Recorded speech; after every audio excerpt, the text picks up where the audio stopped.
Welcome to the Bunce here on Box Nation at the start of another big week. Well, every week is big. We're building up, of course, to a very big week in July. We had a big enough weekend last weekend. We had some fantastic boxing, odd boxing from the XL, the World Series of Boxing's individual finals. Now, these guys are amateurs, but they fought 7 threes with small gloves, no vest and no head guards. Well, that was a bit odd. There was a little bit of controversy there. But you know what? The real talking point of the weekend took place over there in Las Vegas, in the heat, at the MGM. Oh, yes, where Guillermo Rigondeaux proved too fast for overmatched Tion Kennedy. How did Kennedy get the fight? I tell you what, I'm not joking. That was the real mystery. Every single thing that Rigondeaux hit him with. Then this man, friend of the show, Randall Bailey, he pulled it out of the bag. 10th round, that's the first knockdown. Mike Jones, previously unbeaten. 11th round, that was it, baby. That's all she wrote, as they say. It was all over. Then this guy, usually teak tough, Jorge arse, said he couldn't continue when he got clipped around the ear. Watch this. Oh, that's it. Oh, I've had enough, said arse. I don't know how he dealt with it. It wasn't that bad. But it was this man and this man, Tim Bradley and Manny Pacquiao. Split decision win. Bradley was out on his feet. He broke one of his ankles, twisted the other. It was chaos. Everybody was talking about it. Screaming foul. Me personally, I thought it was 8-4 for Pacquiao. Some people thought it was a bit closer. Most people thought it was a lot wider. There will be a rematch.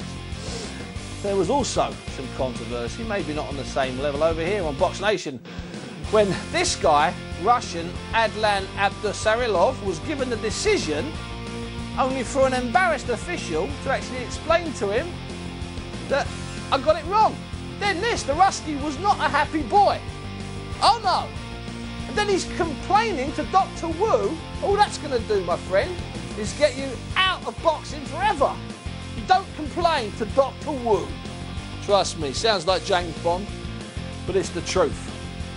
So that was the World Series of Boxing. Now, there was a whole roll call of winners and losers at the World Series of Boxing. There were 10 guys, and I tell you what, I had a right tongue-twisting night. Let's take a look at the winners, shall we?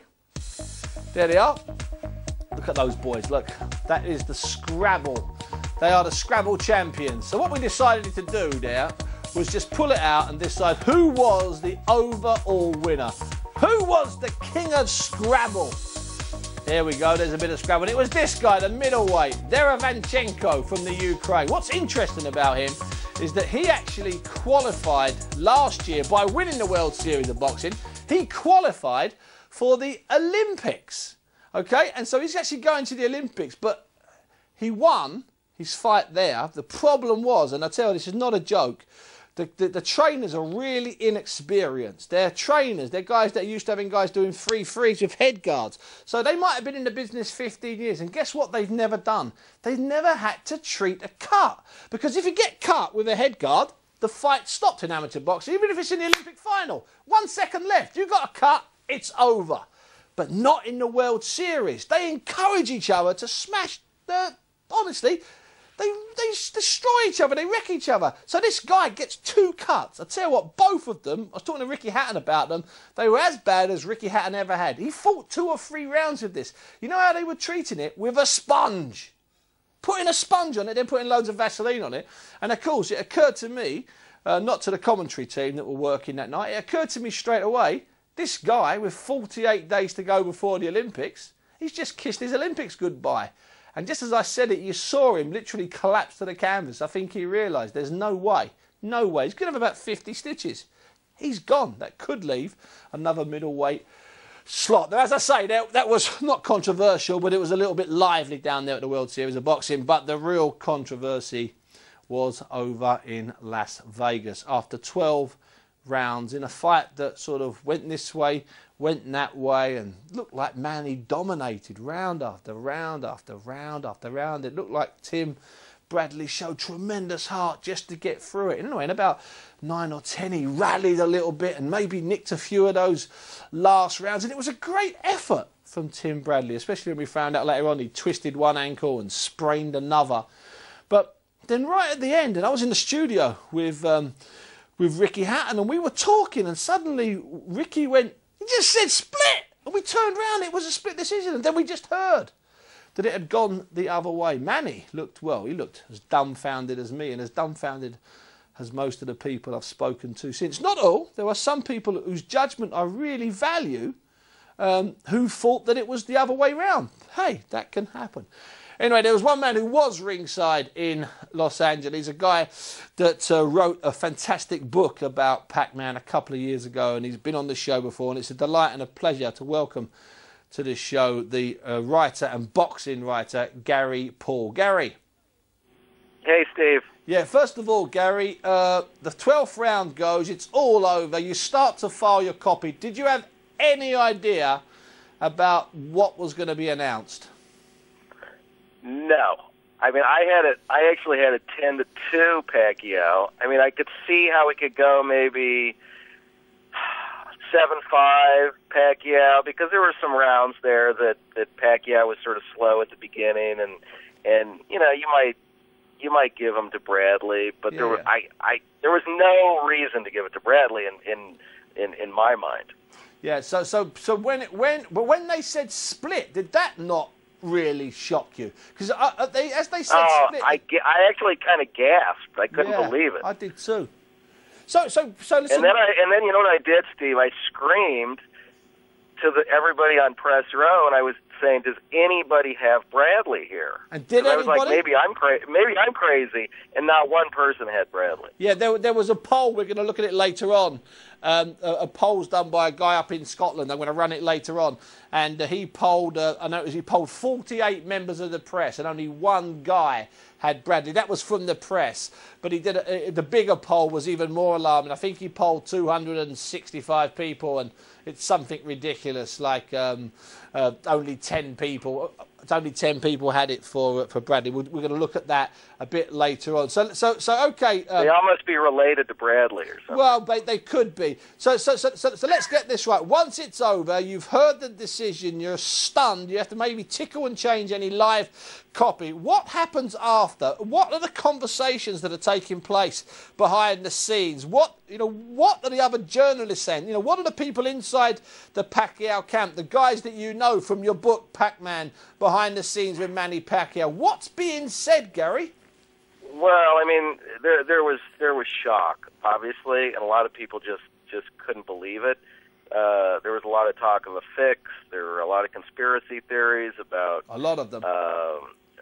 You know, maybe they wanted to create interest around a rematch around Pacquiao Bradley, because you know, the only other fight out there that anybody wants to see is Mayweather Pacquiao.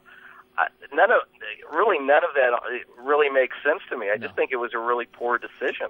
Yeah. Because by the judges, but people were you know, shocked in the Pacquiao camp, and just you know, disappointed. Gary, I can still hear when that. When you're Manny Pacquiao, you're not just letting you know a few people down. You're kind of letting a country down in these situations. And I can sense that in your voice, that sort of disappointment and still that degree of shock. Let me ask you this now. Let's throw it forward then. And I'm evicting the fix and the conspiracy theorists, because you need to write that before the fight happens, you know, as far as I'm concerned. It's no good being a genius after the event. Let me ask you this.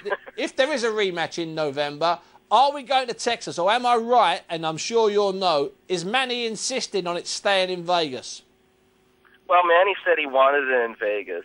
The question is, does anybody want to see this rematch? Because there wasn't a lot of buzz around this fight. Manny dominated Bradley, and I'm just wondering if people are going to want to pay money to watch it. And I'm sort of doubtful of it. And I even talked to Aram about it, and he said the ticket brokers were not too excited about a rematch. So I'm not sure if we're going to see Bradley Pacquiao or we're going to see Marquez Pacquiao.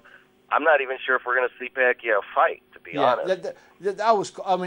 My gut feeling is I fancy, you know, that I thought he might walk away, but he seemed fairly confident in the ring he would fight again. Equally, I'm slightly bemused that you feel that, I mean, my gut feeling is now there is interest, that there maybe wasn't interest before the fight, certainly not, but now I would have suspected because of the notoriety attached. I mean, we had a terrible fight once, Lennox Lewis against Evander Holyfield. It was a stinker of a draw. It shouldn't have been a draw. Lennox won it, but because of the notoriety and the investigations and the presidential outrage and all sorts of chaos and madness, the rematch was built up into something that it wasn't. The rematch was slightly better than the first fight, but it wasn't a great fight. And I just feel that there's the same thing could happen here. Yeah, I think you're right. That might happen. I mean, I think it's a very similar situation, and I think Pacquiao will beat him again. I mean, I think the other interesting thing here that's being overlooked is Pacquiao looked good. Yeah, he's looked better than he's looked in a while. Sure. But I've within the month or so, I've seen Mayweather and Pacquiao, and both those guys are slowing down. Yes. So the other subtext there is, I wish these guys would get together pretty soon before they are in walkers. And let's be honest, even if they get together in November, it won't be the fight it would have been last November, the November before, or when it should have happened, the November before, about 2010. That's right. Listen, Gary, it's always a pleasure and a delight. Shame on those guys and shame on boxing. Yeah, listen, that's the truth. Always a pleasure and a delight to talk to you. That's Gary Poole, whose book, Pac-Man Behind the Scenes with Manny Pacquiao, is out. You can get it on Amazon. As I say, that was a big fight of the weekend, but we